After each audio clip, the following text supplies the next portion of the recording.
요한계시록 강의 9번째 시간입니다. 우리가 2주에 걸쳐서 에베소 교회에 대한 말씀을 나눴습니다. 하나님께서 에베소 교회의 진리를 지켜내는 싸움에 승리한 것을 칭찬하셨고, 진리를 지켜내다가 형제를 사랑하는 이 사랑에 냉랭해진 부분을 책망하셨습니다. 그럼에도 불구하고 니골라당의 이런 잘못된 행위들, 가르침들, 이런 것들을 계속해서 빠지지 말고 지켜내라 하는 또 권면까지도 하셨습니다. 그러면서 이겨내라, 견뎌내라, 이기는 그에게 이미도 생명의 하나님 나라의 복을 이미 주었다라고 그렇게 또 위로하셨습니다. 오늘은 이제 2번째 교회로 넘어가는데, 서머나 교회에 대한 하나님의 말씀입니다. 여러분, 서머나 교회는요, 다른 어떤 소아시아 지역의 여러 교회들과는 조금 달리 이즈미르라고 하는 이름으로 오늘날까지도 존재하는 그런 지역입니다. 다른 지역들은 여기가 에베소 지역이었대 이러면서 어떤 흔적들만 남아있는데, 이 서머나 교회만큼은 이즈미르라고 하는 이름으로 아직까지도 존재하는 도시예요.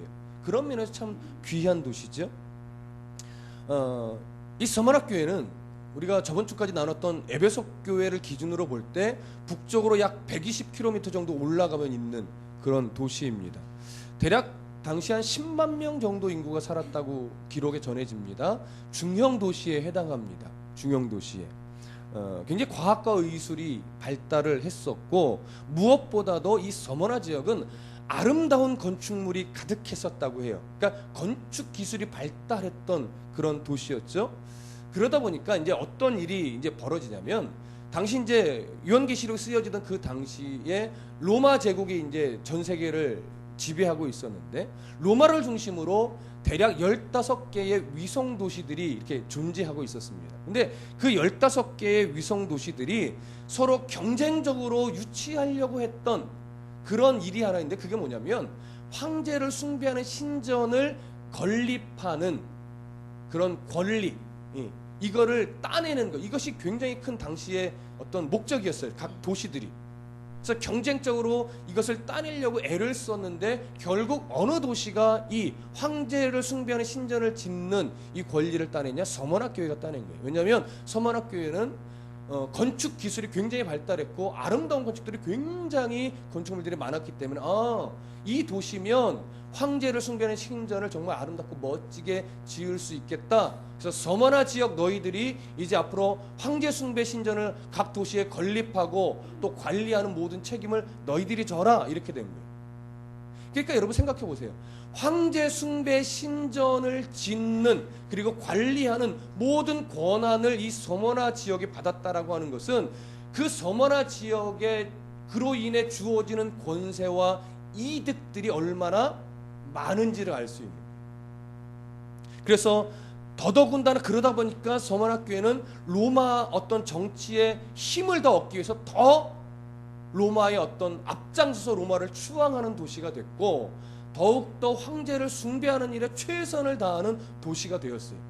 그로 인해서 얻어지는 경제적이고 정치적인 이익들은 정말로 말로 다 할 수 없었죠. 그러니까 이 서머나 지역의 도시 사람들은요, 정말 풍요로웠어요. 모든 면에서. 왜? 모든 기득권들이 다 주어졌기 때문에. 그렇다면 이 얘기는 거꾸로 이야기하면 무슨 얘기가 되냐면, 서머나 지역에서 그리스도인으로 살아간다는 것이 얼마나 힘든 일인지를 거꾸로 알 수 있는 거예요. 황제로 숭배하지 않게 되면 어떤 일이 벌어져요? 맹수에게 먹이로 던져져요. 화형을 당해요. 모든 재산을 압류당해요. 더더군다나 상업활동을 전혀 할 수가 없어요. 그러니 얼마나 힘들겠습니까? 에베소 교회도 마찬가지. 그런 모습이 서머나 교회만 있었다라는 것은 아닌데, 유독 서머나 교회가 더 심했다라고 하는 것이죠.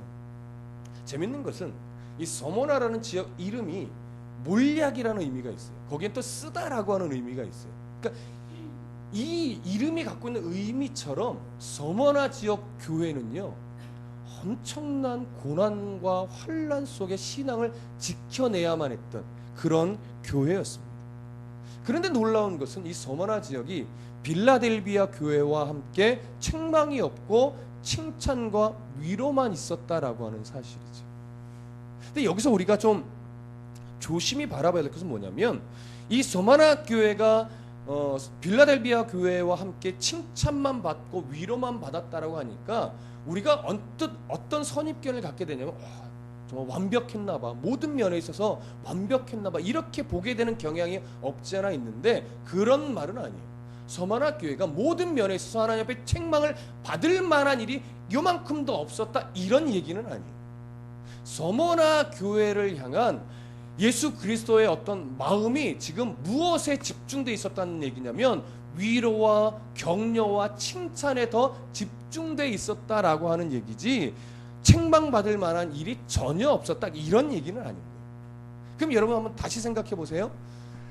책망이 있는 교회는 하나님이 덜 사랑하시고 책망이 없는 교회는 많이 사랑하는 걸까요? 그런 게 아니란 말이에요.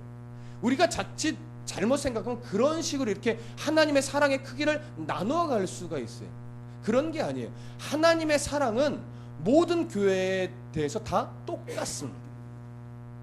똑같은데 뭐가 다르냐면 교회를 세워가고 만져가시는 방법에 있어서 다른 거예요. 그리고 예수 그리스도가 마음에 품는 안타까움의 정도가 다른 거예요. 왜? 신앙의 위기가 찾아오고 견디지 못하고 있으면, 그래 자꾸 변질돼 가고 있고 유혹에 넘어지고 있으면 그리스도의 마음이 더 안타깝겠죠. 근데 잘 지켜내고 있으면 기특하겠죠. 그게 사랑의 크기가 다르다는 거예요? 아니에요. 똑같다라고. 사랑의 크기가 똑같기 때문에 자꾸 유혹에 넘어지고 있는 교회는 그만큼 안타까워 하시는 것이고, 잘 견뎌내고 있는 교회는 그만큼 기특한 것이고, 그래서 그 교회의 성향과 여건과 모습에 따라, 그리고 신앙의 어떤 수준에 따라 만져가시는 방법이 다 다른 것뿐이에요. 그러다 보니까 서머나 교회는 지금 책망보다는 뭐가 필요한 교회라 예수님이 판단하신 거예요? 칭찬과 위로와 권면이 필요한 교회다 판단해요. 그래서 책망을 안 한 거예요. 빌라델비아 교회도 마찬가지입니다. 물론 책망할 일이 다른 교회보다 좀 더 적었을 수도 있어요. 그런 것까지 무시하는 것은 아닙니다. 이처럼 하나님께서는 서머나 교회를 위로하시고 칭찬하시고 그리고 더 권면하며 세워가십니다. 그럼에도 불구하고 서머나 교회는 예수 믿는다라는 거 하는 이유 하나만으로 굉장히 어려운 삶을 살 수밖에 없는 교회였습니다. 황제 숭배 사상에 더 앞장서다 보니까 황제 숭배를 거절하는 자들에 대한 고발과 색출이 난무했었죠. 그러다 보니까 아까 좀 전에도 얘기했지만 경제 활동을 전혀 할 수가 없었어요. 왜냐하면 당시에요, 이 서머나 지역은 특별히 이 경제권을 누가 쥐고 있었다라고 하는 기록이 내려오고 있냐면 유대인들이 쥐고 있었다고 해요. 근데 유대인들은 기독교에 대해서 굉장히 뭐하고 있어요? 대적하는 위치에 자꾸 서 있었어요. 그래서 막 공격하고 모함하고 고발하는 일에 앞장섰어요. 예수님도 결국 그렇게 된 거 아니에요? 이 지역의 사람들이 더 그게 심했다라고 하는 거예요. 그러다 보니까 오히려 유대인들로 인해서 이 서머나 교회 성도들이 고발당하고 경제활동을 하지 못하고, 그리고 경제권을 쥐고 있으니까 유대인들이 오케이 하지 않으면 이 장사하는 그 틈방울이 들어갈 수가 없는 거예요. 그러니까 어떤 정치적으로 압박을 당하고 경제적으로 압박을 당하니까 이게 정말 힘든 위치에 서 있었던 거예요. 그럼에도 불구하고 이들이 이 고난들을 신앙으로 잘 극복해내고 있었다라고 하는 것을 오늘 우리는 성경을 통해서 보게 됩니다. 좀 본문으로 들어가 보시죠. 8절 함께 읽어보겠습니다. 시작. 서머나 교회의 사자에게 편지하라. 처음이며 마지막이요 죽었다가 살아나신 이가 이르시되. 우리는 8절이 좀 어색하지 않습니다. 이제는. 왜냐하면 1장 17절과 18절에서 이미 이 부분에 대해서 말씀을 드렸어요. 여러분 1장 17절 18절 한번 읽어볼까요? 시작. 내가 볼 때에 그의 발 앞에 엎드러져 죽은 자같이 되매 그가 오른손을 내게 얹고 이르시되 두려워하지 말라. 나는 처음이요 마지막이니 곧 살아있는 자라. 내가 전에 죽었었노라. 볼지어다 이제 세세토록 살아있어 사망과 음부의 권세를 내가 가졌노니. 자, 이 말씀 드릴 때 어떻게 강의를 드렸죠? 이 의미는 이미도 예수 그리스도께서 역사를 시작하신 분이며 역사를 끝내시는 그런 역사의 주권자다라고 하는 것이었어요. 그분이 바로 로마 권세와는 비교할 수도 없는 권세를 갖고 계신 만왕의 왕이시라는 의미라고 말씀을 드렸습니다. 역사의 주관자이시고 만물의 창조자예요. 그런 분이 우리를 구원하기 위해서 잠시 인간의 몸을 입고 내려서 죽음의 권세 아래 스스로 잠시 들어가셨었어요. 그리고 나서 우리의 구원을 확증하기 위해 그 사망과 음부의 권세를 깨고 부활하셔서 승리자의 모습으로 다시 하나님 앞에 올라가셨습니다. 그분은 이제 어떤 모습으로 계시느냐? 모든 사망과 음부의 권세를 심판하실 심판주로 지금 계시는 거예요. 그 심판주 앞에 로마 권세도 아무 힘을 발휘할 수 없다라고 하는 것을 지금 서머나 교회 성도들에게 보여주고 있는 멘트가 바로 이 말이에요. 처음이며 마지막이요 죽었다가 살아나신 이가 너희들을 지금 바라보고 있다. 위로하고 있다. 이 말씀을 들을 때 서머나 교회 성도들이 우리가 고난을 잘 견뎌내고 있는 거구나. 내가 지금 믿고 있는 신앙이 잘못되지 않았구나. 우리 하나님에게, 우리 예수 그리스도에게 온 우주의 권세가 그분이 심판주로서 로마 권세도 그 앞에 결국은 언젠가는 심판받을 날이 오겠구나. 끝까지 견뎌내자. 이런 각오와 결단이 이 멘트 속에 이미 나올 수밖에 없는 겁니다. 그래서 그들이 신앙이 지킬 힘을 더 얻게 되는 것이지. 조금 더 다음 구절로 넘어가 보겠습니다. 9절 함께 읽어봅니다. 시작. 내가 네 환난과 궁핍을 알거니와 실상은 내가 부요한 자니라. 자칭 유대인이라 하는 자들의 비방도 알거니와 실상은 유대인이 아니요 사탄의 회당이라. 에베소 교회의 말씀을 드릴 때는 에베소 교회에 대해서 예수님이 그 말씀을 하셨어요. 내 행위, 즉 뭘 안다? 수고와 인내를 안다. 근데 오늘 서머나 교회에 대해서는 뭘 알아요? 환난과 궁핍을 안다 이렇게 말하고 있습니다. 여러분 여기서 말하고 있는 환난은 들립시스라고는 헬라어를 쓰고 있는데 이 여기서 말하는 이 환난은 어떤 그 어원적 의미를 갖고 있냐면 감당할 수 없는 무게의 바위가 내 심장을 짓누르고 있다라고 하는 의미예요. 그러니까 얼마나 무거운 이 환난인지를 여러분 알 수 있을 겁니다. 감당할 수 없는 무게의 바위가 짓누르고 있는 거예요. 그 속에서 신앙을 지켜낸다는 것이 무지하게 어렵습니다. 특히 정치적으로는 수많은 고서, 쟤들이 황제 숭배를 안 하고 숨어 다니고 이렇게 있습니다. 사자밥에 던져 넣어야 됩니다. 사자밥이 되도록. 그럼 실제로 맹수의 우리 속에 던져진 자들이 참 많죠. 그런 정치적인 압박 속에 놓여 있어요. 경제적으로는 당시에는 길드라고 하는 상업조합이 이 로마 제국 내에 퍼져 있습니다. 근데 항상 그 길드라고 하는 이 상업조합은 언제나 황제 숭배와 우상 숭배와 밀접한 연결을 갖고 있어요. 그래서 황제 숭배를 하지 않으면 상업조합에 받아주지를 않습니다.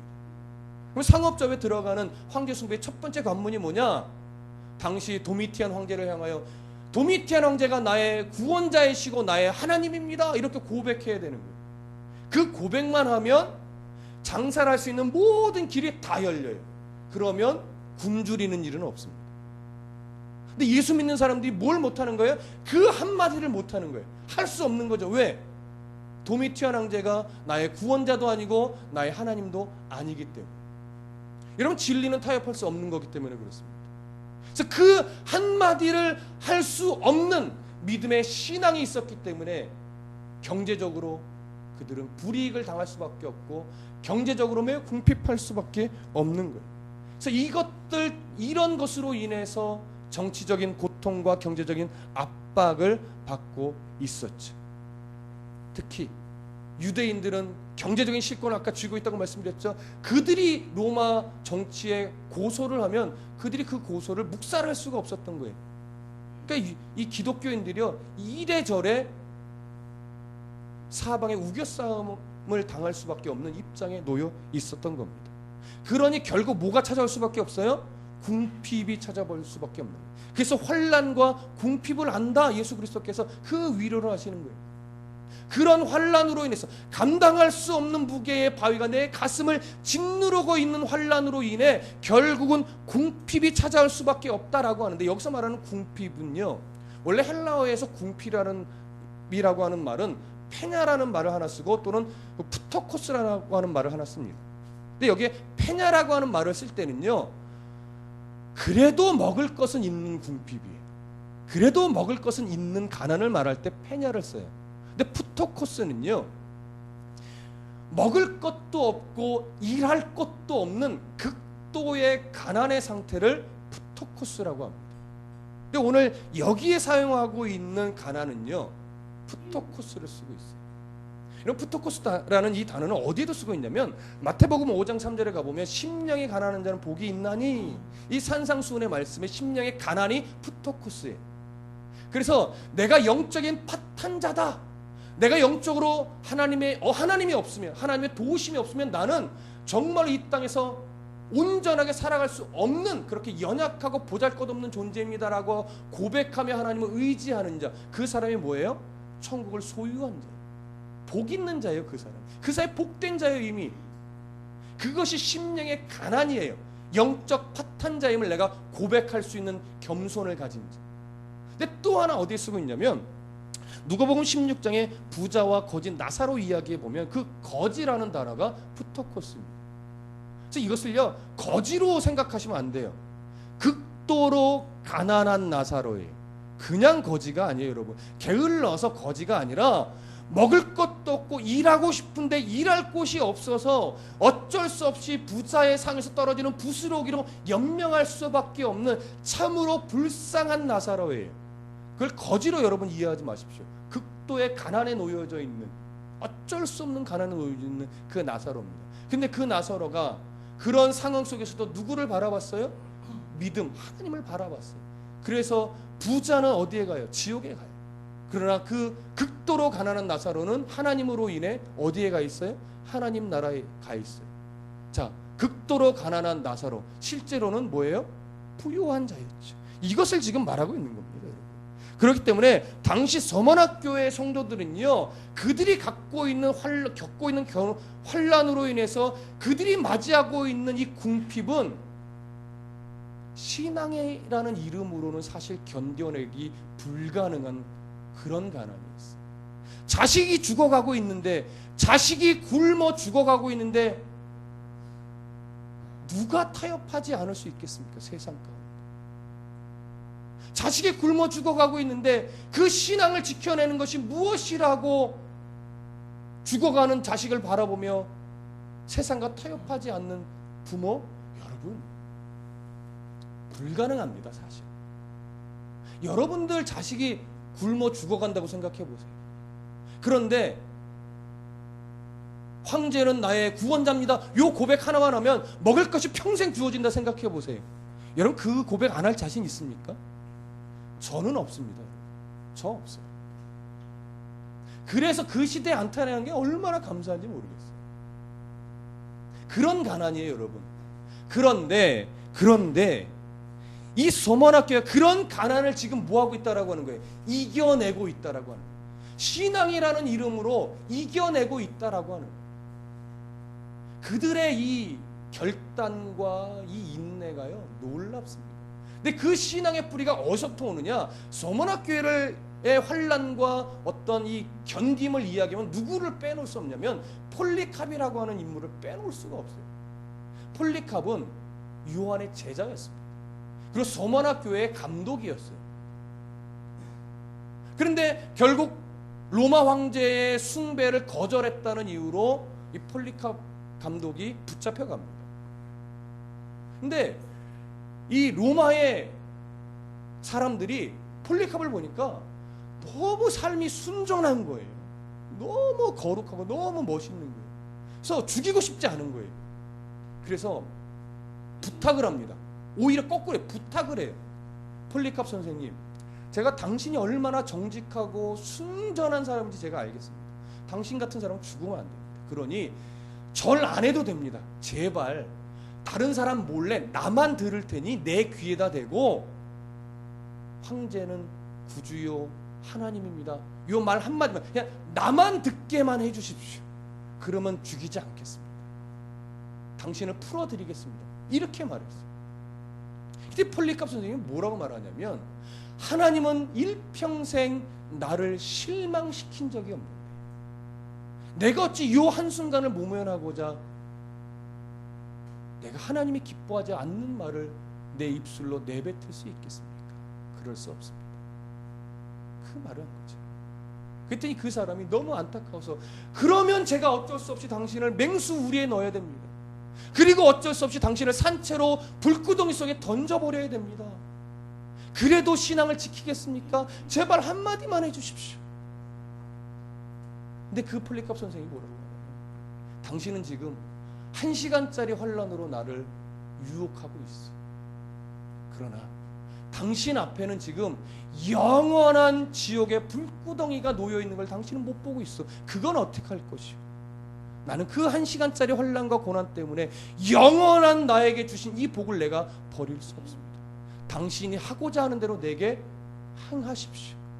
그리고 결국은 그가 화형을 당해 죽음으로 순교합니다. 여러분, 이 순교의 신앙의 피가 서머나 교회에 흐르고 있어요.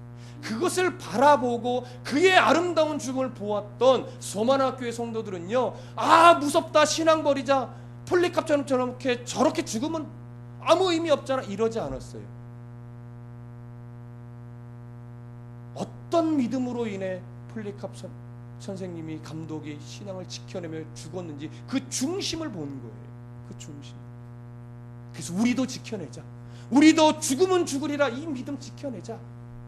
그래서 그들이 견디어냅니다. 여러분, 이 신앙이요, 어디서 이런 신앙을 보냐면, 여러분 히브리서 한번 가보세요. 히브리서 10장 찾아가 보십시오. 신약성경 히브리서 10장.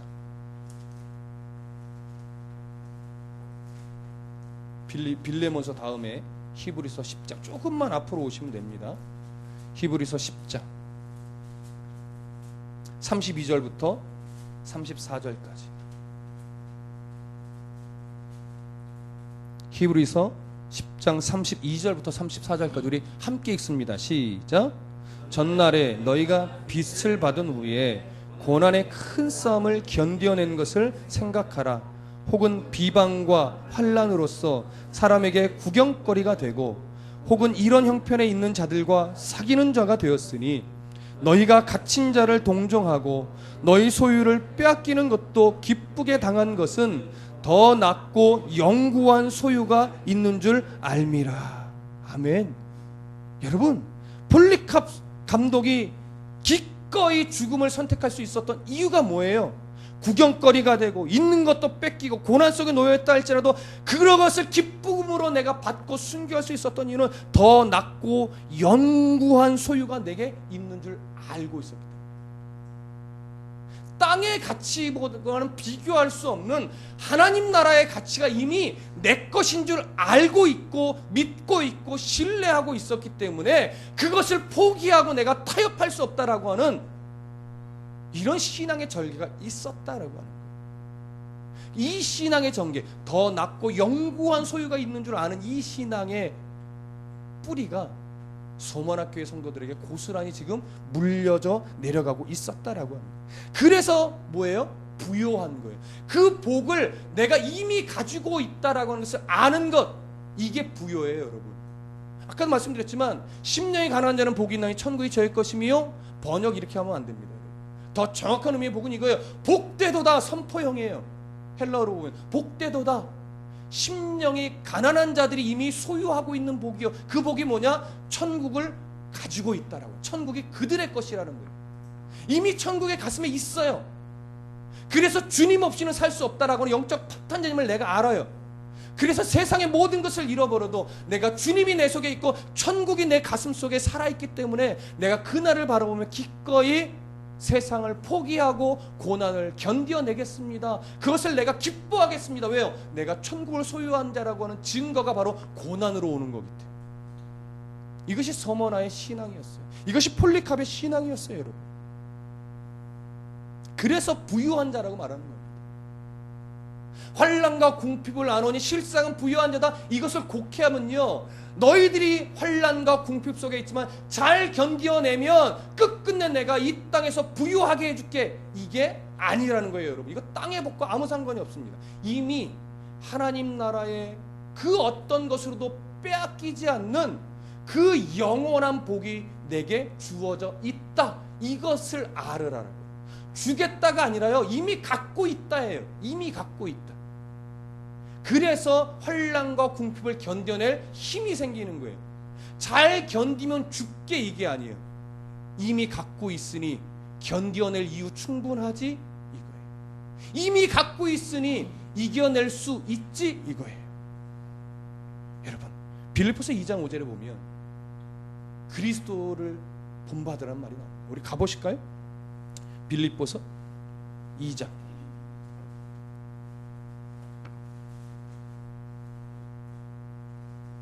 빌립보서 2장 5절부터 11절까지 읽어보겠습니다. 빌립보서 2장 5절부터 11절 함께 읽습니다. 시작.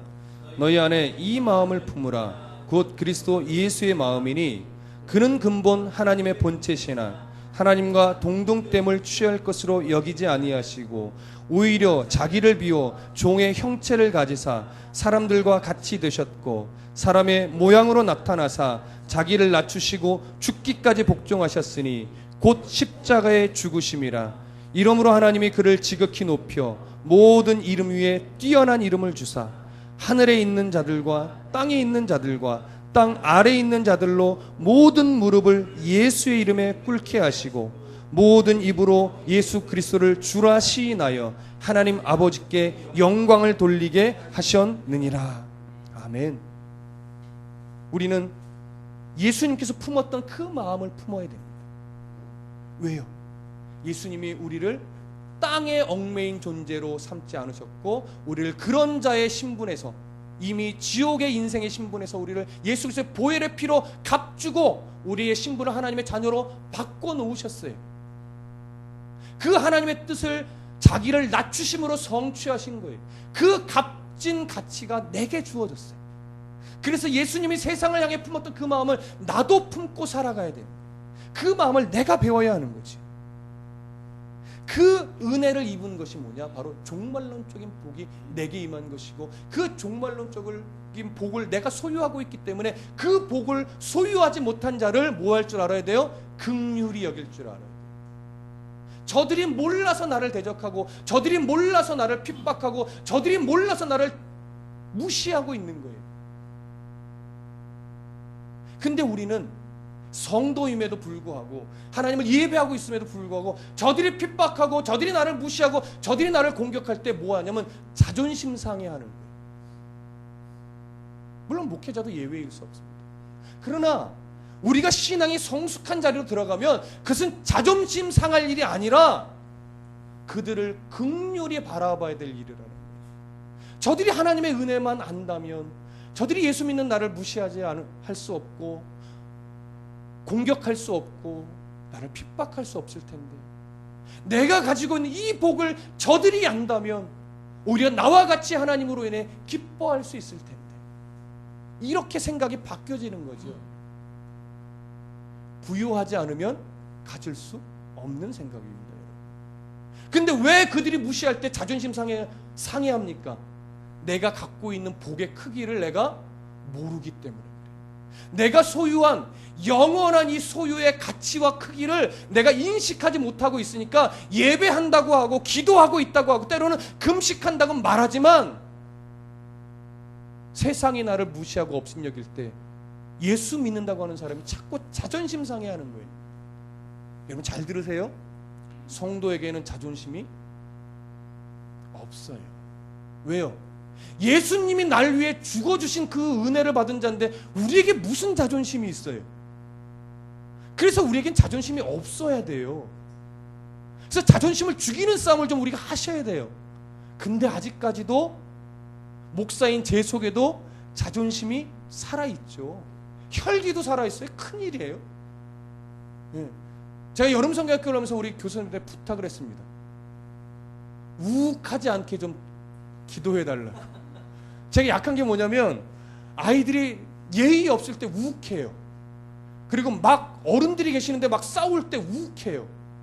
그래서 갑자기 막 승질을 부릴 때가 있어요. 안 그럴 것 같죠, 이게 생긴 게. 근데 이제 저도 우욱해요. 그래서 부탁을 했어요. 요번 여름 성경학교 욱하는 사건이 벌어지지 않도록 도와달라고. 그래서 2번의 고비를 잘 넘긴 것 같습니다. 지금 2번의 고비. 여러분, 자존심이 살아있고 혈기가 살아있으면 성도다움의 옷을 입기가 참 어렵습니다. 서문학교의 성도들이 그 인간적인 자존심을 뭐예요? 버린 거예요. 그래서 하나님의 은혜로 덧입은 거예요. 그러니까 환난과 궁핍이 찾아왔을 때 하나님 이게 뭐예요? 라고 하나님 앞에 대든 것이 아니라 내게 있는 영원한 소유, 그 가치로 가슴을 더 꽉꽉 채워 누르고 기꺼이 폴리캅처럼 순교할 각오를 가지고 그들이 견디어냈다라고 하는 거죠. 그래서 하나님이 칭찬했고, 그래서 위로했고, 그래서 더 견디라고 하는 거예요. 솔직하게 말하면 이 더 견디라는 얘기는 이거예요. 잘 죽어라. 맹수의 밥이 되어 먹히는 한이 있어도 잘 죽어라. 화형을 당하는 한이 있어도 주를 위해 잘 죽어라. 왜요? 너희는 죽는 것으로 끝나는 인생이 아니기 때문에. 너희는 죽는 것으로 끝나 지옥의 불구덩에 떨어질 인생이 아니라 이미 너희 안에는 하나님 나라의 영원한 복, 하나님과 영원히 동행하는, 함께 사는 그 복을 소유한 자니 너 기꺼이 죽을 수 있겠지? 피 흘리기까지 싸울 수 있겠지? 여러분, 이 은혜가 우리에게 있기를 소원합니다. 신앙이 자꾸 변질되고 있습니다. 옛날 어르신들은, 옛날 신앙의 선조들은 예수 믿으면 버릴 게 많은 줄 알았어요. 예수 믿으면 포기할 게 얼마나 많은 줄 알았고, 예수 믿으면 죽기까지 각오해야 되는 것을 알고 그렇게 신앙을 지켜냈는데요. 오늘날은 그것이 자꾸 변질돼요. 예수 믿으면 우리 자녀 좋은 대학 가야 한다라고, 그게 신앙이라고 자꾸 말해요. 예수 믿으면 금메달 따게 해주신 하나님 감사합니다라고 영광 돌리는 것이 자꾸 인생의 목표가 되어가고 있어요. 그럴 수 있어요. 예수 믿어 금메달 따고 하나님께 영광 돌리는 것은 아름다운 모습이고 그렇게 해야 함이 마땅합니다. 그러나 그게 신앙의 모델이 여러분 아니에요. 자꾸 신앙이요 고상하게 가려고 그래요. 자꾸 신앙이요 폼나게 가려고 그래요. 그래서 예수 믿고 목회하면 큰 교회가 되면 하나님의 복받은 교회라고 얘기하고요. 성도 한 1, 20명에 머무르면 아유, 목회를 어떻게 했길래 성도가 저렇게 안 늘어? 제가 그랬어요. 해보니까 그게 답이 아니더라고요. 변명하는 건 아니에요. 여러분, 예수 믿으면 삶이 세상 속에서 형통하던가요? 그거 하나님이 말씀하고 있는 복이 아니에요. 자꾸 현대로 넘어올수록 예수 믿으면 버릴 것이 많아져야 되는데 더 버리지 못하고요. 예수 믿으면 포기할 게, 기꺼이 예수님의 이름으로 포기할 게 많이 생겨야 되는데 더 포기 못해요. 여러분, 법정에서 조율과 이 타협이 안 되는 무리들이 어딘지 아십니까? 예수 믿는 자들은요 타협이 안 돼요. 하나가 죽어야지 법이 끝나요. 그 중에서 더 아주 그냥 막 입이요 막 지금 거칠게 나오고 싶어져요. 막 더 이 타협과 조율이 안 되는 무리들이 누군지 아세요? 목사들이에요. 환장하겠어요. 목사들이 법정에서 붙여 누구 하나 죽이지 않으면요 이게 재판이 끝나질 않는데 정신 나간 거예요. 여러분, 성도라면 내가 기꺼이 손해볼 줄 알아야 되고, 예수 믿는다면 내가 기꺼이 잃어버릴 줄 알아야 되고, 예수 믿는다면 내가 기꺼이 예수를 믿기 때문에 자존심을 누를 수 있는 힘이 생겨야 되는데 그 힘을 기를 생각을 안 해요.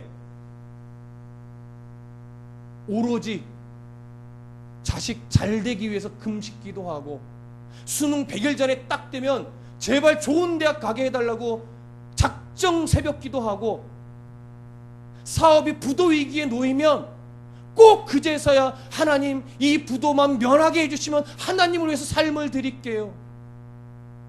여러분, 그것으로 인해 신앙이 자랄 수 있어요. 그거 무시하지 않습니다. 여러분, 그것으로 인해 신앙이 자랄 수 있고 그로 인해서 하나님 앞에 다시 설 수 있어요. 그것이 합력하여 선을 이루는 거 맞습니다. 그럼에도 불구하고 신앙이 자라면, 신앙이 연수가 차면 어떻게 바뀌어야 돼요? 망해도 감사합니다. 삼류대학 가도 감사합니다. 대학 떨어져도 감사합니다. 내가 좀 지금 굶고 있는 월세방을 면하지 못하고 있어도 내가 주와 함께 살고 있으니 자존심 안 상합니다. 감사합니다, 하나님. 여러분, 이게 고급한 신앙이에요. 내가 40일 작정 금식 기도했더니 요번에 사업이 대박 터졌어. 우리 하나님 얼마나 놀라운지 알아? 여러분, 죄송합니다. 그거요, 수준 낮은 고백이에요. 무슨 말씀인지 아시겠어요? 정말 수준이요, 아직 어린애 같은 신앙일 때 하나님이 그런 복 주시는 거고, 그런 복 받을 때 그게 자랑이 되는 게 어린 신앙이에요. 고난 속에 감사합니다. 이게 수준 높은 신앙이에요. 궁핍 가운데 내가 부유한 자임을 알고 그것이 하나님 앞에 아름답게 고백되어질 때, 그게 고급한 신앙이에요. 큰 교회가 부러워지는 것이 아니라 한 영혼을 놓고 평생 씨름하는 목회자를 부러워할 줄 아는 목회자가 돼야 되는데, 자꾸 큰 교회를 부러워하는 목회자가 되죠. 여러분, 저를 위해 그걸 기도해 주십시오. 한 영혼을 놓고 끝까지 목회하는 목사님들을 부러워할 줄 아는 목사로 끝까지 좀 갈 수 있게 해달라. 여러분들도 마찬가지죠. 그 신앙이 소모나교회 성도들의 신앙이었다라고. 그래서 그들을 향하여 너희는 환난과 궁핍을 견디는 걸 내가 안다. 그러나 너희는 실상은 뭐하다? 부유한 자다. 여러분, 부유한 자이십니까? 저도 부유한 자입니다. 여러분만큼 저도 그런 면에서 부유한 자입니다. 근데 아직 멀었습니다. 여러분, 부유한 자입니까? 물어볼 때 아멘, 귀한 고백입니다. 근데 아직 여러분도 멀었습니다. 더 예수 믿는다는 이유로 포기할 게 많아지셔야 됩니다. 예수 믿는다는 이유로 기꺼이 손해를 기쁘게 여길 수 있는 일들이 더 많아지셔야 됩니다. 예수 믿기 때문에 내 자존심을 버리는 일이 더 많아지셔야 됩니다. 그것이 기쁘게 여겨질 때 여러분들의 신앙은 정말 고급한 신앙이 되실 겁니다. 기도하겠습니다.